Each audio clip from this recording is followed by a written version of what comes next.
We Never Tell. And this one is direct. This one just goes. It's, you know, when I first heard it, I thought of like the gates of a dog race. Like the gates open and the dogs are loosed, you know, and it just goes. And yeah, and it's been a while, I think, at this point in the record that there's been just that sort of feeling, where, like, just go. Yeah, and what's the story behind this one? Well, that sort of reminds me of a lot of records that I used to listen to when I was young, which was, there was a lot of bands coming out of Edinburgh that were really 60s influenced, but they also were garage bands, so they came from this sort of trashy 1960s, very sort of in love with pop music. And again, I think Steve brought in that, the beginnings of Never Tell. Yep. And it reminded me of that. And so I think I had an idea for the chorus initially. I mean, we work so strangely, it's so sort of patchwork, it's sometimes hard to remember, but we had a chorus. We were jamming.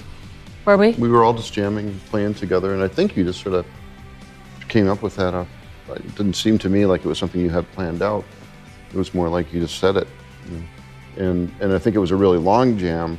And when you say you jam, do you guys get in a room with drum set and all that and just Not go? always a drum set, but sometimes I'll get something I can make a quick beat on. Otherwise, I would drive them crazy if I was actually hitting the cymbals. But yeah, a lot of the jams came, at least on this record, at my home studio. And these guys will either play keyboards or pick up a guitar or bass. And Cheryl, usually instead of using an expensive mic, just takes a 58 and sits on the couch. Or lies on the couch. Or lies on the couch, and we just hit record and go. And that's I guess, yeah, I remember that now that we did some of that song. You sort of sing them kind of deadpan in a way, and it's counterpoint to the rhythm, which is. Because she was lying down. We probably had half a bottle of wine in us at that point. So, but it's to me, that is a cousin to Felt on Not Your Kind of People. There's something when Cheryl sort of describes about that sort of '60s pop garage mentality. I hear a little bit of that in We Never Tell, the same as I do in Felt. I sort of feel like they're cousins in a way. And yeah, you always use that term, like it's smudged with Vaseline, which I always love. It's got it's nothing's particularly clear. And I think we all felt like a good release from having a lot of sort of darker elements to the record. I mean, the record in general is very dark, I think.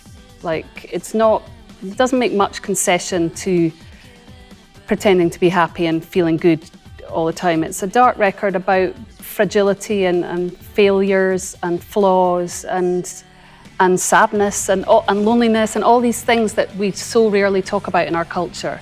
You know, and I feel like our culture is getting more and more. If you look at social media, it's all about people bragging about how happy they are and how beautiful they are and how successful they are, and everyone's taking photographs from a certain angle because they know it looks good, and it just becomes so stifling, I think, because for me to feel like I'm living a full life, I want to acknowledge all the parts of people people and the world we're living in, because I feel if you just look at one swathe, you'll go mad.